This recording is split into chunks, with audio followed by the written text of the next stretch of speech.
il y a eu des communiqués de l'Union européenne dont la France est solidaire pour condamner ces actes. Or, on condamne des actes et on reçoit l'auteur. Pourquoi je vous dis ça? Les médias de France TV Monde sont financés par l'argent public. Donc, vous avez beau minimiser la portée médiatique, il y a deux dimensions dans la portée médiatique. Quand vous passez sur une chaîne comme, que ce soit sur le plateau du JT ou qu'on vous prenne en distanciel, en, en duplex, comme ce que nous sommes en train de faire, il y a la version télé cathodique classique, il y a la version Internet, donc sur le site, il y a les versions sur les réseaux sociaux et surtout, il y a ce qu'on appelle le référencement. Ça veut dire que on peut créer une réalité une fois qu'on l'a mis. Vous savez, des médias comme Le Monde, Le Figaro, Le Point, ils sont très bien référencés.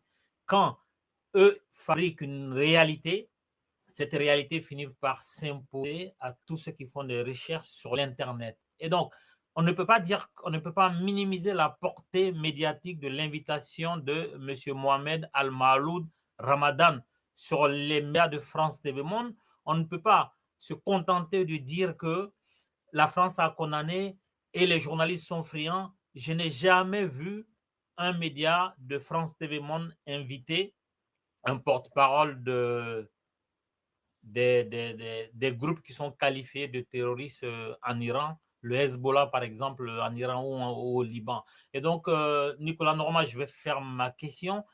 Quel charme trouve-t-on à quelqu'un qui revendique des attaques simultanées le 25 avril au Mali, qui ont tué la famille du ministre de la Défense et qui ont tué le ministre? Alors, Quel aucun charme on charme. trouve à ce monsieur au point de le mettre en prime sur les médias de TV5 Monde et France Média Alors, Monde?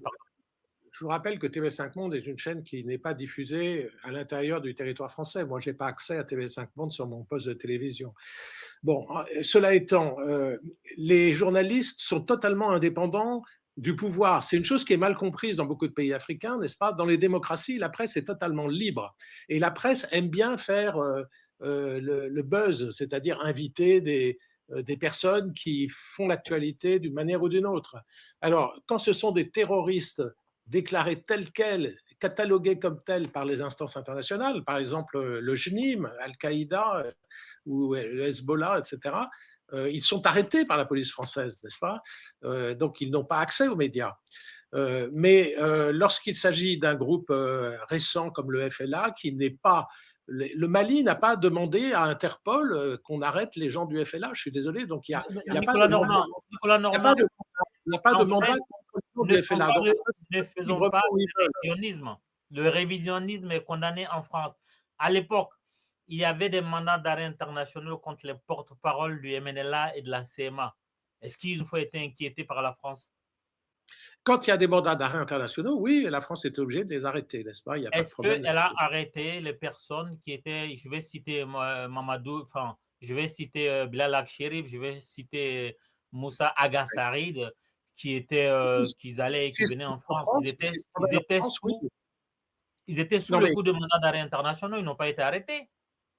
écoutez, si, à ma connaissance, tous les gens qui sont sous mandat d'arrêt international, que ce soit de la CPI ou que ce soit même d'Interpol, ça arrive tout le temps et ils sont arrêtés.